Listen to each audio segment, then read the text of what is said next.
Have you been to 7 Front Street? If not, plan to visit this colorful tavern tonight. Mingle with exciting, interesting people from every corner of the globe. Meet Lil, the genial proprietress. Tonight is King's Night at 7 Front. Meet the famed author Kenneth Allen King, now compiling a book based on the thrilling real-life dramas that are played nightly against the colorful and mysterious backdrop of this great city's waterfront. Remember the name, 7 Front Street.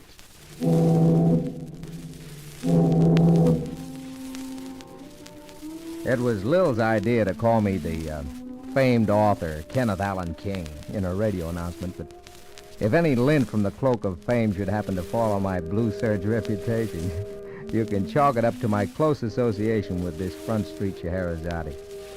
You gotta meet Lil to appreciate it. When it comes to knowing the whys and the wherefores of her clientele, she makes the local constabulary look like a bunch of sideshow crystal gazers. Well, if you're all set, let's go inside 7 Front and be set to expect anything to happen, because it usually does.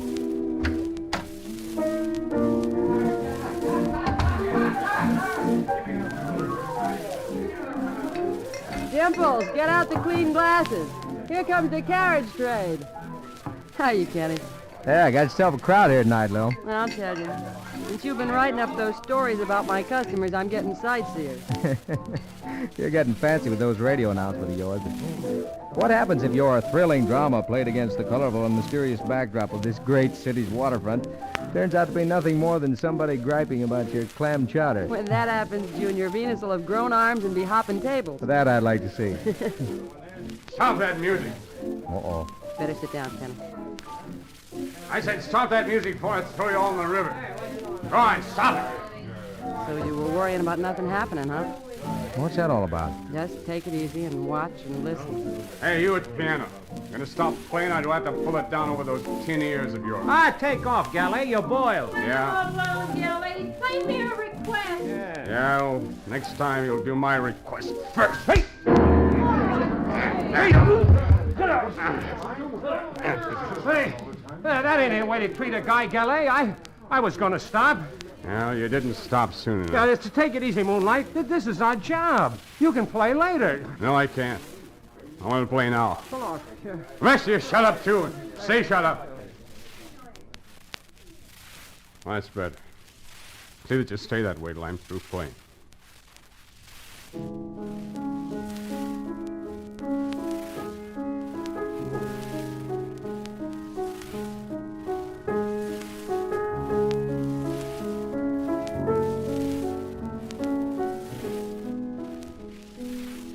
What's the story, Lil? And don't tell me there isn't one. There's the story. Who is he? That's Moonlight Gillet. Here's a match. Oh, thanks. Moonlight, huh? Oh, you must like Beethoven. Moonlight Sonata. That's all he ever plays. Why? That's the story. What's happening? Moonlight's real name is Paul. Paul Gillet. French? Father was French. Mother an American. Paul's father was a lawyer and a hard-headed businessman. He wanted the kid to paddle in his footsteps, but it was no dice.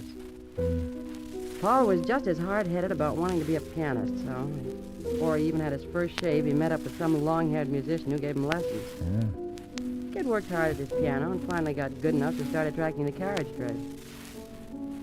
He plays like he might have been big time. In a way, he was.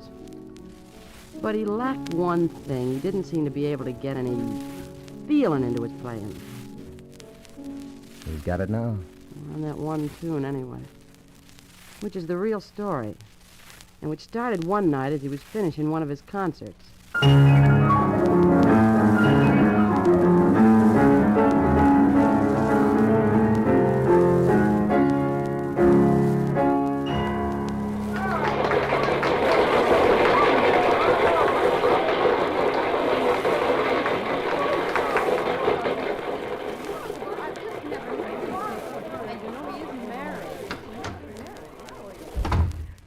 Polish, my boy, you were wonderful tonight. Magnificent.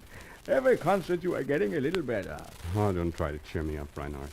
Instead of concerts, I ought to be playing in a saloon. Oh, but the women ran wild over you. They're outside now like a pack of lady wolves waiting for a glimpse of you. Closer. I want them to listen to me, not look at me. Poor Brahms probably turned over in his grave tonight. No feeling. I played every note that was written. Faultless technique. But something was missing. What is it? You won't be angry if I tell you what I think? I'd like to know. Paulus, my boy, every great musician of the past, Beethoven, Tchaikovsky, Brahms, Mozart, all had one person in particular to play for. A person who inspired them to play with a feeling that comes not from the fingers, but from the heart. Now, but I don't think I have to add, Paulus. That person was usually a woman. Oh, don't let anyone in, Reinhardt. Tell them to go away. All they do is ask a lot of foolish questions and want autographs. Sometimes I wish I didn't know how to write my own name. I better go see Paulus. Maybe it ain't an autograph hunter. I Yes? wonder if I could see Mr. Galay just a minute. I'm not... Mr. Gallet is indisposed. He cannot see anyone. But just for a minute, I want to prove Well, I'm sorry, madam, but Monsieur Gallet I cannot. just want to see his hand. I'm not an autograph hunter. Well, I won't just bother- one moment, please. I will ask him. All right. Who is it? A young woman, Paulus. She says she must see you. What about? She wouldn't say. She's very beautiful, Paulus. So what? All she said is she has a very special request to make of you. Probably wants my autograph backwards. She's very beautiful, Paulus. Reinhardt, if you think you're going to talk me into... Oh, all right. It'll please you, send her in. All right, madam, you may come in. No, go away, please. Mr. Gallet is tired. How do you do? How do you do? Reinhardt told me you have a very special request to ask him. I have. Well, what is it? May I see your hands, Mr. Galay? What? My hand? Yes, may I see them? What in Himmel does she want to do? Read his palm yet? Well, I certainly... Here, look at it. Oh, how beautiful they are. They're so sensitive. You're not a palmist, are you? Oh, no, I've always been fond of hands, especially artistic, expressive hands like yours. I knew I was right and they were wrong. They? Who's they? Wrong about what? Well, during the intermission, I heard several people comment that your playing was technically perfect, but you didn't play from the heart. They were right. You were wrong. Oh, no, I'm not. Maybe you didn't play from the heart tonight, but you will. You can't do anything else with those hands. I'm being very impolite, babbling away like this. Thank you so much for your kindness, Mr. Galay, and don't worry about playing from the heart. Those hands won't let you down. Well, thank you, miss. Well, I say, are you going? I mean, must you go? Yes, I must. Well, don't you want me to... Well, I mean, can't I autograph your program? Oh, thank you so much, but I really must go. Good evening, and thank you again. Hey, I mean, wait a minute. Yes? Oh, come back here. Close that door. I mean, please, close that door. Yes? Oh. Was that really all you wanted to do? I mean, just look at my hands. Yes, that was all. Reinhardt, Yes, Paulus. you won't have to wait for me. I'll take a cab to the hotel. But, Paulus, I don't mind waiting for you. Besides... Reinhardt, you won't have to wait for me. Well... All right, Paulus, I go. And see that you play with more feeling at your next concert, no?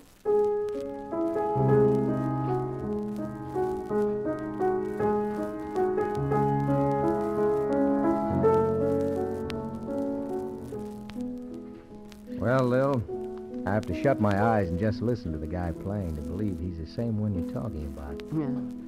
And what happened with the little hand fancier? Paul fell like a ton of bricks for her. Uh-huh. He did manage to learn that her name was Louise Harper, but little else. And his playing began to get what it didn't have before. That old feeling. It did, huh? Moonlight's old music teacher, Reinhardt, was all happy about it, too, but being a cautious soul, he suggested to Paul that it might be a good idea he might do a little checking before he got too serious. Paul thought it was all a big joke.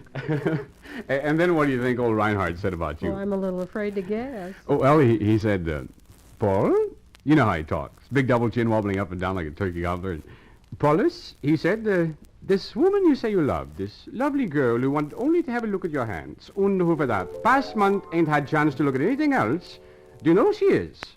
Why, I said, she's Louise Harper. And he said, I mean, what her background is, where she comes from. Why, might even be a married woman, Paulus. And what did you say to that? Well, I said, Reinhardt, she can be married to a million men. I don't care what she is. All I know is that I love her very much. All I know is that when I play now, my fingers are no longer cold and mechanical, but warm and alive. Oh, Louise.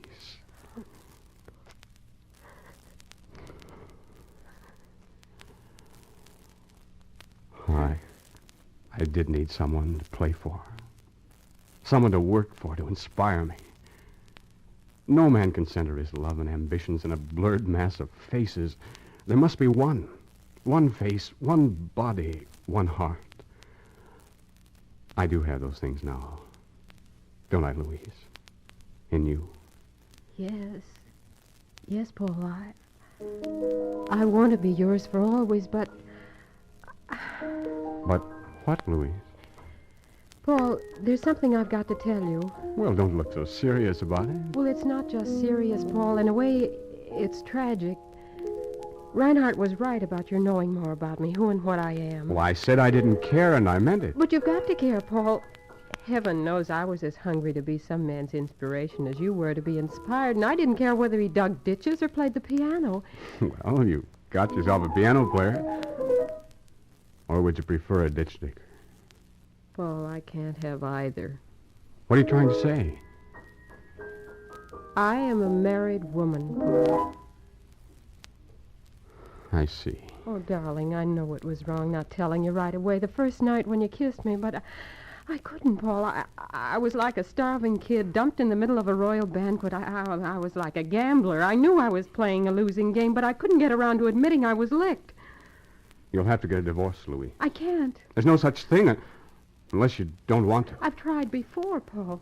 You mean you've admired other hands than mine? Oh, please, Paul. Well, if you don't love your husband, I'm sure there's some way to be free of him. I don't love him, Paul. I'm married for money. My husband knows that. I know he doesn't love me. Then he's got to give you a divorce.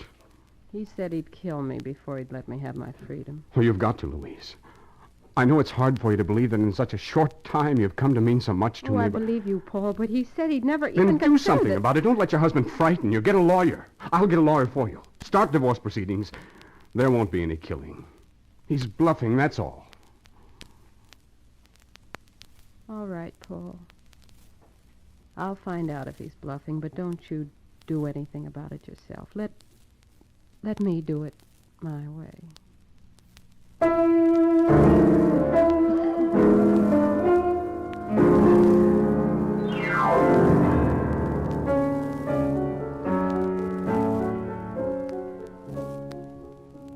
Hey, Lil. Yeah, Dimples? Pardon me for interrupting, but Cook says your chowder's ready for you to put the finishing touches to it. Okay. Pardon me, Kenny. Gotta season the chowder. Be back in a jerk. And leave me hanging by my thumbs to hear the end of Moonlight's story? Go hang outside. Got enough mess in here as it is.